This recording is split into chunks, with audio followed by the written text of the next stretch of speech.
Ang kwentong ito ay hango sa totoong buhay. Karanasan ito ni Jacob. Taong 1999, San Luis, Aurora.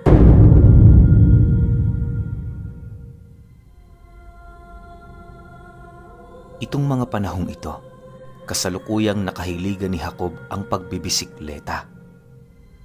Dahil sa wala naman siyang ginagawa sa lugar nila, panay ang kanyang ginagawang paglalakbay sa iba't ibang panig ng lugar sa Aurora. Hindi naman siya gaanong pinakikialaman ng mga magulang niya, gawa ng abala din ng mga ito sa kani-kanilang mga trabaho. Hinahayaan lang nitong magpasya si Jacob para sa kanyang pansariling interes dahil sa masyado pa naman siyang binata. Yung ama niya kasi ayaw nang iparanas sa kanya ang nakaraan nito sa kanyang mga nakagisnang magulang. Dahil sa malaya nga si Jacob, kaya lahat ng bagay ay kanyang nagagawa maliban sa pagbibisyo. Mas pinili niya ring mag-isang gawin ang kanyang mga hilig, kaya na may kokonti lamang ang nagiging kaibigan niya sa kanilang baryo. Bagaman maliit ang bilang nila, solido naman ang kanilang samahan sa kadahilan ng bawat isa sa kanila walang hinahangad na masama sa tuwing sila'y nagsasama. Isang hapon, habang naglalakad ang apat na magkakaibigan, panay naman ang kanilang pag-uusap ukol sa magiging ruta ng paglalakbay nila kinabukasan. Nagpasya kasi ang grupo ni Jacob na magbisikleta ng ilang kilometro para naman kahit papaano makahinga ng maluwag ang kanilang mga sarili dahil sa dami ng pinapagawa sa kanila sa paaralan. Wala silang planong rutang daraanan, basta ang sa kanila makapagbisikleta at makauwi ng ligtas sa kani-kanilang mga pamilya. Matapos nilang mapagkasunduan ang kanilang mga plano kinabukasan, agad din naman silang naghiwa-hiwalay. Sa pagbalik niya sa kanilang bahay, inihanda na niya ang kanyang mga gamit na kakailanganin kinaumagahan. Makalipas ang araw na yon, hindi pa man sumasapit ang bukang liwayway, nakapaghanda na nga itong si Jacob. Bago niya nilisan ang kanilang pamamahay, nagpaalam siya sa kanyang mga magulang na magbibisikleta sila ng kanyang mga kaibigan. Matapos naman yung marinig ng kanyang ama, agad din naman yung lumapit sa kanya habang nagwiwika ng, Jacob, umuwi kayo ng maaga ah. Kung pwede sana huwag kayong lumayo dito sa San Luis. Masyadong mapanganib ang hilig niyong yan, lalo pat bibihira ang bahay na inyong madaraanan paglabas niyo rito. May tiwala ako sa iyo anak, kaya inaasahan kong susundin mo ang mga paalala ko. Matapos nitong makapagwika, inabutan siya nito ng salapi para naman kahit papaano meron siyang paggastos sa mga lugar na kanilang pupuntahan. Labis naman yung ipinagpasalamat ni Jacob, gawa ng ramdam niya sa mga salaping yon ang pagsuporta ng kanyang ama sa mga hilig niya. Makalipas lamang ang ilang minuto, dali-dali naman niyang inayos ang kanyang mga gamit at kasabay nito ang pagwika niya sa kanilang padre de pamilya ng, Mauna na ho ko tay, hayaan nyo, bago mag alas 5 nakauwi na ho ko. Sa pagdating niya sa lugar na kanilang pagkikitaan, nasipat niya ang kanyang mga kaibigang kanina pang naghihintay. Abalang-abala ang mga ito sa pag-uusap, kaya na may hindi nito gaanong napansin ang kanyang pagdating. Nang masipat naman siya ng isa sa mga ito, dali-dali naman yung lumapit sa kanya habang masayang bumabati ng magandang umaga. Makalipas lamang ang ilang minutong pag-uusap, nagpasya na silang maglakbay papalabas ng San Luis. Sa pagbagtas nila ng daan, naging maayos naman ang lahat. Unti-unti na din nilang nakakalimutan kahit papaano ang problema sa kanilang paaralan dahil sa ganda ng mga tanawing kanilang dinaraanan. Bago pa man sumapit ang alas 12 ng tanghali, narating na nga nila ang dulong parte ng San Luis. Nadapo sila noon sa isang lugar kung saan madalang na ang dumaraang sasakyan. Gawa ng patungo yon sa isang bundok na merong magandang tanawin sa itaas. Dahil sa pagod ng ilang oras na pagbibisikleta, kung kaya't minabuti nilang magpahinga ng bahagya. Naghanap din sila ng lugar na mapagkakainan ng kanilang mga baong dala-dala. Habang nakaupo ang kanilang grupo sa ilalim ng lilim ng puno, panay naman ang kanilang pag-uusap ukol sa kanilang karanasan noong mismong araw. Konting tawanan, asaran, at kung ano-ano pa ang kanilang ginawa bago umusad patungo sa tuktok ng bundok. Nang akmang papaalis na sila sa lugar na yon, bigla naman silang natigilan nang makarinig sila ng isang tinig sa kanilang likuran. Pagsilay nila doon, tumambad sa kanila ang isang binatang lalaki na napakadungis ng itsura sabay wika ng, "Pupunta kayo ng bundok? Nako. Hindi maganda ang araw na to para pumunta dyan. Bumalik na kayo. Maghanap kayo ng lugar na pwede niyong tambayan." Matapos nitong makapag-wika, agad naman yung naglakad patungo sa kanilang harapan. Ang ginawa ng binata, nilagyan ng mga tipak ng kahoy ang daan para masigurong hindi na makakapagpumilit pa ang grupo ni Jacob. Nang magawa na yon ng binatilyo, muli itong lumapit sa kanila para ipaalala ang tungkol sa mga sinabi niya. Bago yun tuluyang umalis, sinubukan pa yung kausapin ni Jacob para naman kahit papaano magawa niyang malaman ang tungkol sa bagay na inilahad nito. Alam niya kasing hindi sila basta-bastang aalis sa lugar hanggat hindi naman peligroso ang dahilan ng binatang yon. Nang marinig naman ito ang kanyang naging tanong, bigla naman itong tumigil sa paglalakad, sabay seryosong sagot sa kanya ng, "Kahapon may nawalang 2 bata sa itaas. Natagpuan ang kanilang bangkay kaninang umaga sa isang sapang ilang metro lang ang layo sa lugar na to. Yung tatay ko ang kasalukuyang nagbabantay sa lugar na ito. Pero dahil nahuli siya ng gising kanina, ako muna ang kanyang inutusang manatili para magpaalala sa mga taong madadapo rito. Kayo, kung gusto niyong pumunta, bahala kayo. Di ko naman kayo pipigilan eh. Ang sa akin lang, magawa ko lang ang trabaho ng ama ko." Matapos nitong makapagsalita, para maging klaro sa grupo ni Jacob, isinama sila nito patungo sa kanilang tahanan. Malugod namang sumama noon ang magkakaibigan, gawa ng medyo mahaba-haba pa ang kanilang oras para umuwi. Sa pagbagtas nila ng daan, unti-unti namang nababahala itong si Jacob, gawa ng medyo may kalayuan ang bahay ng binatilyo sa daan, pabalik sa kanilang baryo. May mga dinaraanan din sila doong matataas na mga damo na parabang nasa bundok talaga naninirahan ang mag-ama. Makalipas lamang ang ilang minuto, pumungad sa kanilang mga mata ang isang napakalinis na bakuran na nasa ilalim ng puno ng akasya. Sa gitna nito, nakatirik ang isang bahay na hindi naman gaanong kalakihan, subalit napakaganda ng pagkakagawa.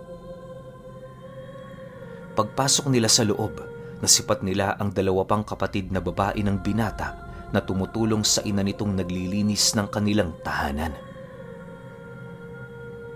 Bagaman lumaki sa mahirap na pamilya ang mga ito, hindi maiwasang magtaka ni Jacob, gawa ng ang kutis ng mga babaeng yon ay halos malaporselana ang kinis. Sa pagpapatuloy ng kanilang paglalakad sa loob ng bahay, doon na nga nila nakita ang ama ng binatilyo.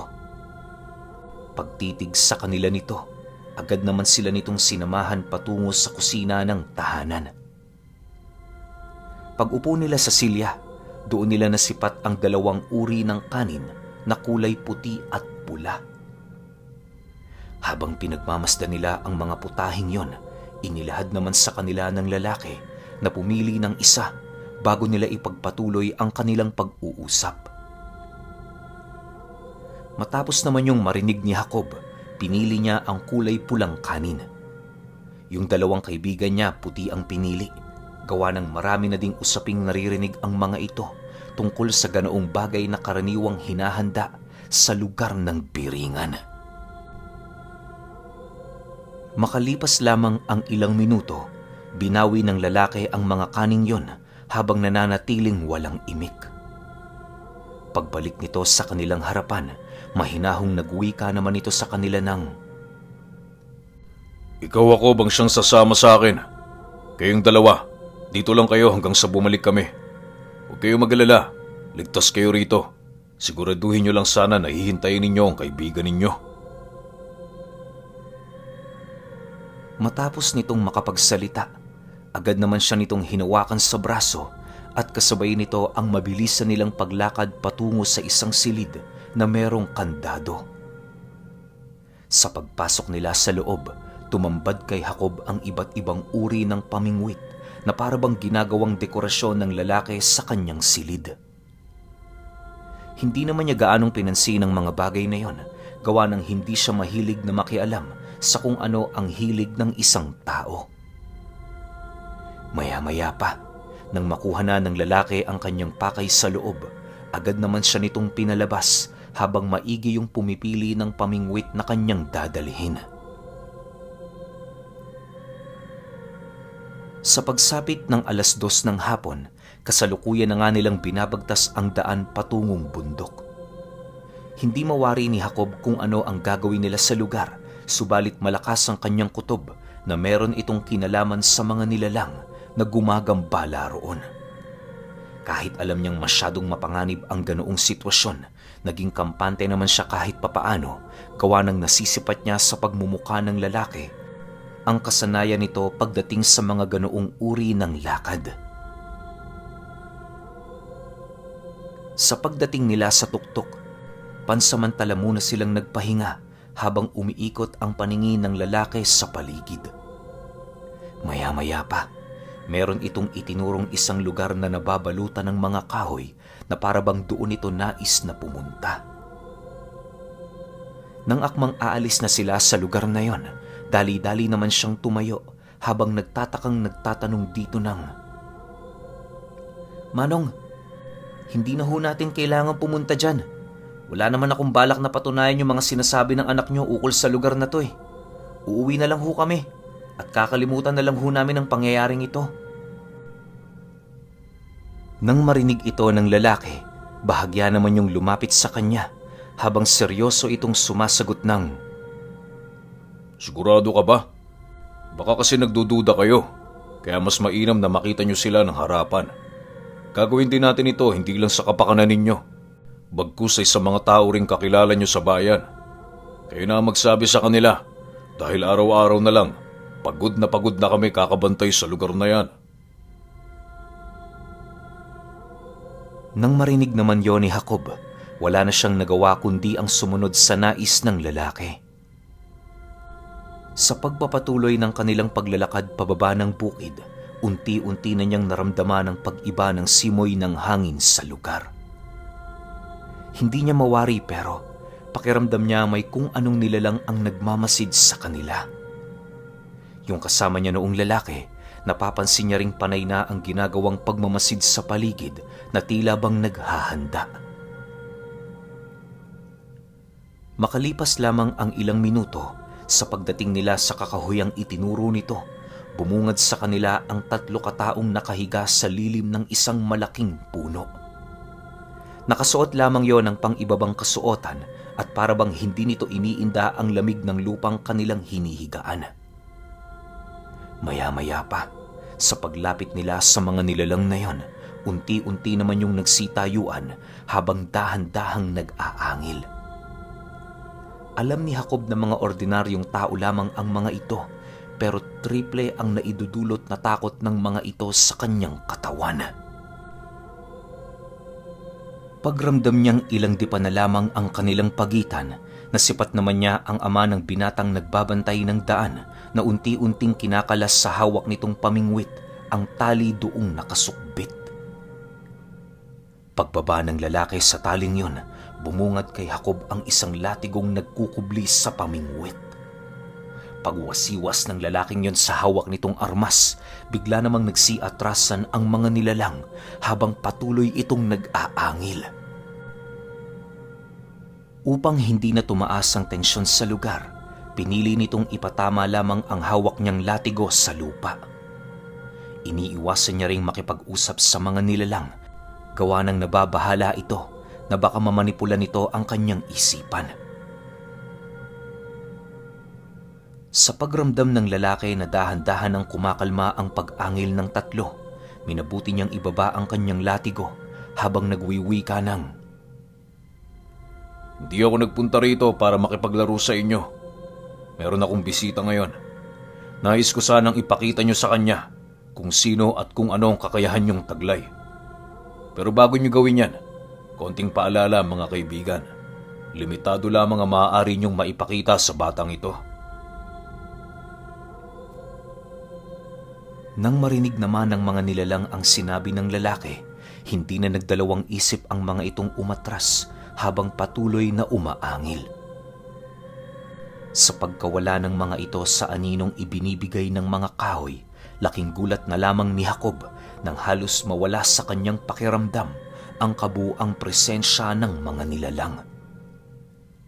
Animoy kahit saang lugar siya noon tumingin, tila bang hindi na niya nagagawang matagpuan ang eksaktong kinaroroonan ng mga ito. Dahil sa pangyayaring yon, dahan-dahan naman siyang lumapit sa kinaroroonan ng lalaki habang nananatiling tahimik.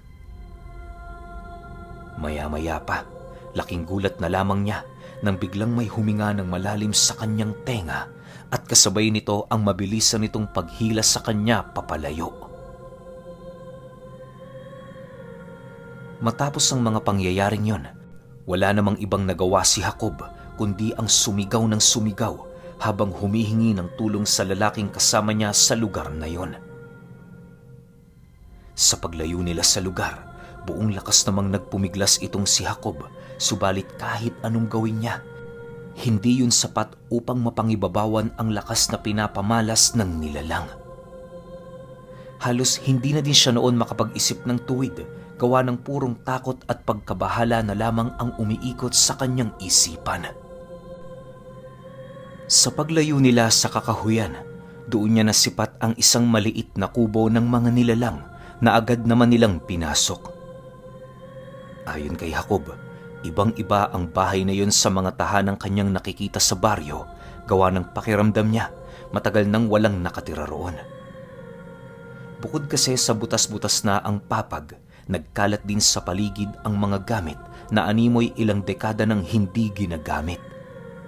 Naaamoy na din ni Jacob ang kakaibang simoy ng hangin sa paligid na para bang may mga natuyong dugo sa lugar na yon. Sa pagpapatuloy ng kanyang pagmamasid, muli na namang naagaw ng mga nilalang ang kanyang atensyon nang biglang pumasok ang mga ito, bitbit ang isang malapad na karning pinatuyo. Pagdaan ng karning yun sa kanyang harapan, agad namang bumulwak ang kanyang mga kanin sa kanyang tiyan dahil sa tindi ng amoy nito. Matapos naman siyang mapansin ng isa pa sa mga panauhin, hindi yun nag-atubiling lumapit sa kanya habang nagsasabi ng, "Kung hindi mo siya kasama, baka kinarni na kita.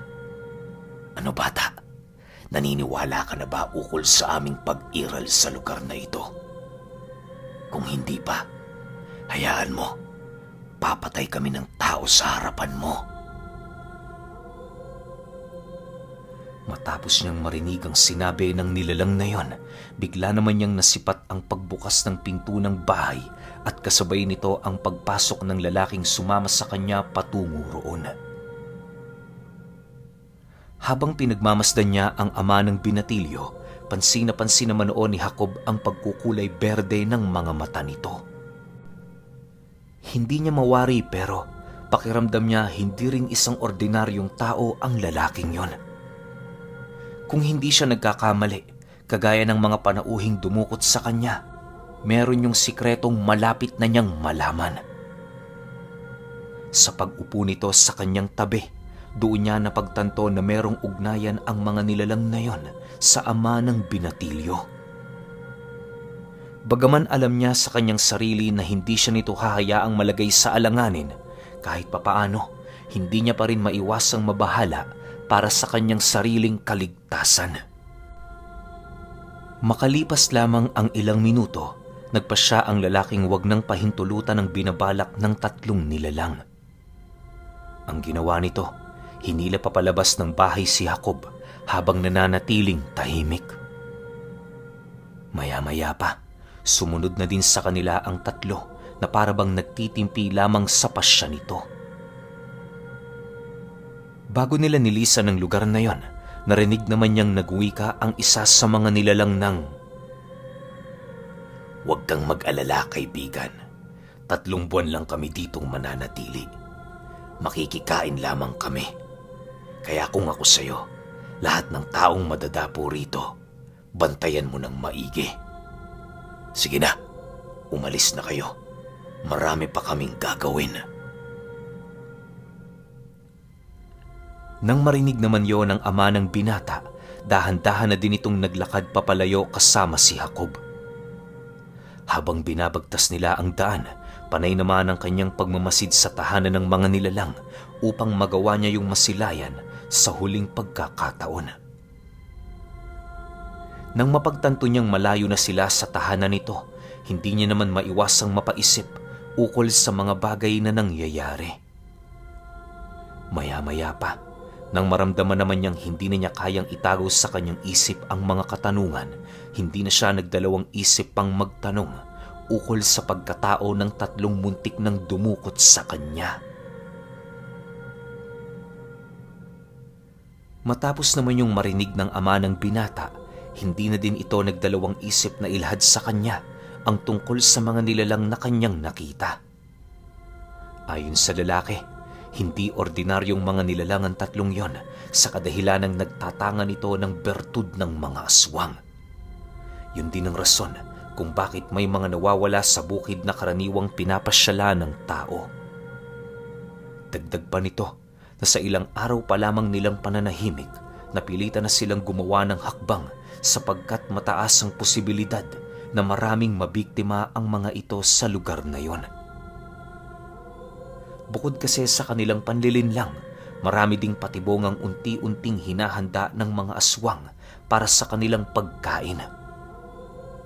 Naniniwala din ang lalaki na kapag hindi nila yon pinigilan, maging sila ay mapipilitan ding umalis sa lugar na ilang dekada na nilang tinitirhan. Sa pagbalik nila sa bahay nito, agad naman sila nitong sinamahan patungo sa dulong parte ng lugar.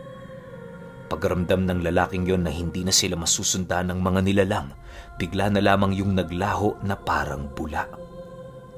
Magpapasalamat pa sana sila doong magkakaibigan, pero kahit saan mang dako pa sila lumingon, hindi na nila nasilayan ang mag-amang yon. Ang labis pa nilang ipinagtataka, napakalapad ng lugar, kung kaya't imposible talagang maglaho yon ng basta-basta. Sa paglipas pa ng mga araw, ikinalat nila Jacob ang tungkol sa kanyang karanasan sa lugar na yon. Bagaman marami ang hindi naniniwala, naging panatag naman siya kahit papaano, gawa ng alam niya sa kanyang sarili na matagumpay niyang nagawa ang kanyang trabaho. Lumipas pa noon ng 1 buwan, muling nagkaroon ng lakas ng loob silang magkakaibigan para bumalik sa tahanan ng pamilyang tumulong sa kanila.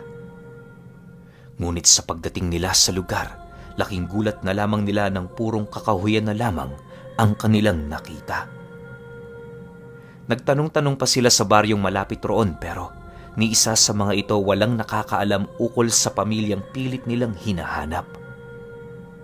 Dahil sa pangyayari, wala na silang nagawa kundi kalimutan na lamang ang mga bagay-bagay.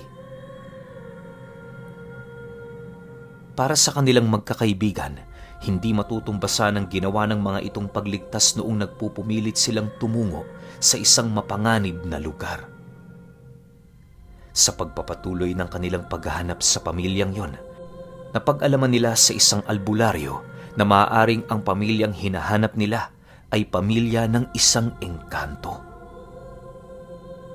Malakas kasi ang kutob ng albularyong nakausap nila noon na walang ibang hinangad ang mga nilalang na nagparamdam sa kanila kundi sila'y matulungan at maimulat ang kanilang mga mata ukol sa hiwaga ng mundo. Pero alam nyo ba na magmula nang malaman ni Jacob ang tungkol roon, mas lalo pa ring nanaig sa kanya ang paghahangad na mahanap ang pamilyang naging daan upang magawa niyang paniwalaan na totoo ang mga aswang.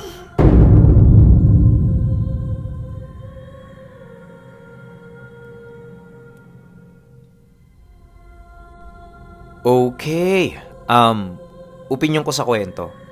Napakaganda lang ng naging sample na itong mga pamilya ng engkanto na to para imulat sila Jacob na wala talagang alam, walang ideya na nag-e-exist talaga yung mga aswang. Pero ang pinagtataka ko lang sa kwento, bakit kaya natatakot yung mga aswang na yun sa engkanto na yun? Tapos ano kaya yung latigo nun? Kasi nasaan yun ng pamingwit? Siguro mahabang kawayan o kung ano man yun. Tapos paghila, naging latigo. Medyo naangasan lang ako dun eh.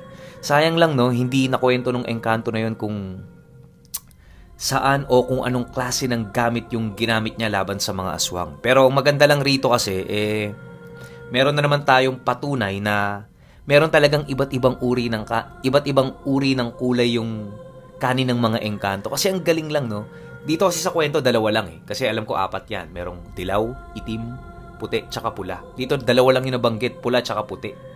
Ang kinain na itong bida natin, yung pula. Ibig sabihin pala nun, parang game ka kung ano yung ipaparana sa'yo ng engkanto. Tapos yung puti naman, parang, yun lang, yung relax ka lang, sa bahay ka lang nila, hintayin nyo yung pagbalik ng kasama, di ba? Parang may ganong eksenang nangyari sa kwento na to na kinain niya yung pula, tapos siya yung sinama ng engkanto para ipakita sa kanya na totoo yung mga aswang. Ang kaso lang, walang nabanggit yung 2 niyang kaibigan na kumain ng puti kung ano nangyari dun sa bahay na yun. Sayang lang no, medyo marami akong tanong tsaka napaisip ako sa kwento na to. Pero kayo, kung may opinion kayo sa kwentong ito, comment nyo lang sa baba. Yun lang, hanggang sa susunod na kwento. Salamat.